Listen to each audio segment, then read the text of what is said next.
మనం ఎప్పటినుంచో ఎదురు చూస్తున్న వైశాఖ మాసం వచ్చేసింది. ఎందుకు అనుకుంటున్నారా? సంవత్సరంలో 11 నెలలు నీటిలోనే ఉండి కేవలం 1 నెల మాత్రమే భక్తులకు దర్శన భాగ్యం కలిగించే అతి పురాతనమైన శివాలయాల్లో ఒకటైన నత్తా రామేశ్వరం క్షేత్రం గురించి తెలుసుకుందాం. శ్రీమన్నారాయణుడు ధరించిన అవతారాల్లో రామవతారం, పరశురామ అవతారం ఎంతో విశిష్టమైనవి.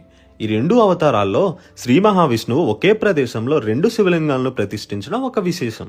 అలాంటి గొప్పతనాన్ని పొందిన క్షేత్రం నత్తా రామేశ్వరం. ఈ ఆలయ విశిష్టత మార్కండేయ పురాణంలోను, వాయు పురాణంలోనూ ఉంది. శ్రీరాముడు రావణ సంహారం తర్వాత పాప పరిహారం కోసం ఈ క్షేత్రంలో ఇసుక, నత్తగులలతో శివలింగాన్ని తయారు చేసి ప్రతిష్ఠించారని పురాణ కథనం చెప్తుంది. ఇదే ప్రదేశంలో పశ్చిమాభిముఖంగా మరో శివలింగం ఉంది. దీన్ని పరశురాముడు ప్రతిష్ఠగా పురాణాలు చెప్తున్నాయి.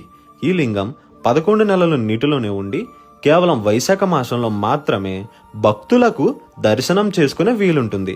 ప్రస్తుతం వైశాఖ మాసం కావడంతో స్వామి భక్తులకు దర్శనమిస్తున్నారు. మీరు కూడా తప్పకుండా వెళ్ళి స్వామిని దర్శించి ముక్తిని పొందండి. ఈ ఆలయం మన తణుకు పట్టణానికి 14 కిలోమీటర్ల దూరంలో ఉంది.